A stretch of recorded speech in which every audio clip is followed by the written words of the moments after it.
આજે આપણે બનાવીશું પંજાબી અથાણું. 1 કિલો રાજાપુરીનું કરવાનું હોય તો, અને બાકી આપણે 3 કિલો રાજાપુરીનું કરવાનું છે.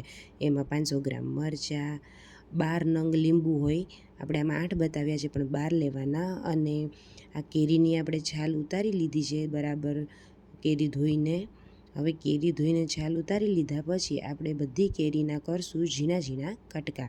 હવે બધી કેરીના થઈ ગયા છે ઝીણા ઝીણા કટકા. કેરીના ઝીણા ઝીણા કટકા કરી નાખીએ. પછી જે મરચાં હતા 500 ગ્રામ, એ 500 ગ્રામ મરચાંના આપણે 4 ફાડા કરીશું, મોટા હોય તો નાના કરીશું. અને 12 નંગ લીંબુના આપણે અડધા કટકા કરીશું, પછી અડધામાંથી 4 કટકા કરીશું આપણે. હવે આપણે લઈશું કુરિયા.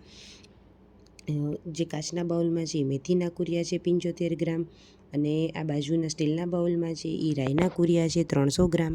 હવે બંને કુરિયાને આપણે મિક્સરમાં થોડા ધીમું ફૂલ કરતાં ક્રશ કરવાના, સાવ ક્રશ નથી કરી દેવાના એને આપણે. અને હવે આપણા ક્રશ કરેલા કુરિયા તૈયાર છે. સહેજ કરકરારીએ બંને જુદા જુદા ક્રશ કરવાના, બંને કરકરારી એવા. બંને હવે એક બાઉલમાં મિક્સ કરીશું આપણે. બંને મિક્સ કરતાં પોણો વાટકો ભરાણો છે. આ જ પોણો વાટકો આપણે લાલ મરચું લેવાનું, અને આ જ વાટકો અડધો મીઠું લેવાનું છે આપણે. એનું ફિક્સ માપ છે લાલ મરચું, કોરિયા અને મીઠાનું. હવે આપણે એક તપેલામાં કેરીની કટકી નાખી દઈશું, અને કેરીની કટકી ઉપર લીલા મરચાં સમારેલા નાખીશું. પછી આપણે નાખીશું લીલા મરચાં, પછી લાલ લીંબુ જે સુધાર્યા હતા એ નાખીશું આપણે. લીંબુ નાખી દીધા પછી રાઈના કુરિયા નાખીશું. રાઈના કુરિયા નખાઈ ગયા પછી એ જ માપથી આપણે લાલ મરચું નાખીશું, અને આ જ માપનું લાલ મરચું નાખીશું. અને પછી એ જ માપનું મીઠું, પણ મીઠાને શેકી અને ઠરી જાય પછી નાખવાનું. અને હિંગ નાખીશું આપણે. 1 કિલો કેરી હોય તો 2 ચમચી, આપણી 3 કિલો કેરી છે એટલે 6 ચમચી નાખવાની છે આપણે. આ 1 ચમચી.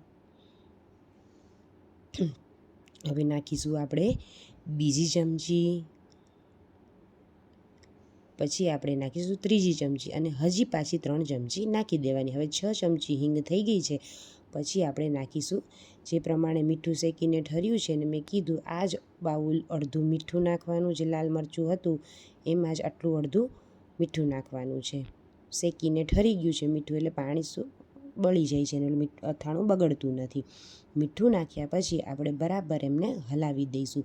અથાણાને બરાબર એકદમ આપણે હલાવી દઈશું, નીચે ઉપર કરીશું, જેથી કેરીમાં, લાલ મરચાંમાં, લીંબુમાં બધામાં આપણું મસાલો બરાબર ચડી જાય, અને અડી જાય ને ભળી જાય બધામાં.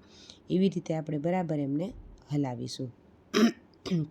હવે ઘણો મસાલો ભળી ગયો છે આપણે એને, અને પછી ઢાંકી દઈશું. બરાબર આપણે હલાવી લીધું છે, એને ઢાંકી અને અડધો કલાક પછી પાછું એને હલાવીશું. જો નીચેથી પણ કેરી નીકળે છે, કોરી રહી ગઈ હોય એ આપણે હલાવીશું. હવે બીજા દિવસે પાછું ફરીથી આપણે એને હલાવીશું.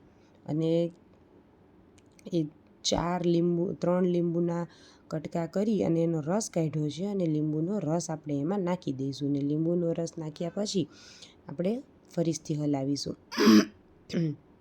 ફરીથી આપણે હલાવી ઢાંકી અને બીજે દિવસે ફરીથી હલાવીશું. હવે તેલ ગરમ કરીને રાતે રાખ્યું હતું, અને ગાળીને એમાં નાખી દઈશું. ઠંડુ થયા પછી બીજે દિવસે નાખવાનું છે તેલને.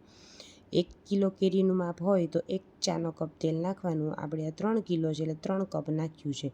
આપણું અથાણું રેડી છે, ડબ્બામાં ભરી લીધું છે. અને હવે આપણે અથાણાને જમવા માટે સર્વ કરીએ છીએ.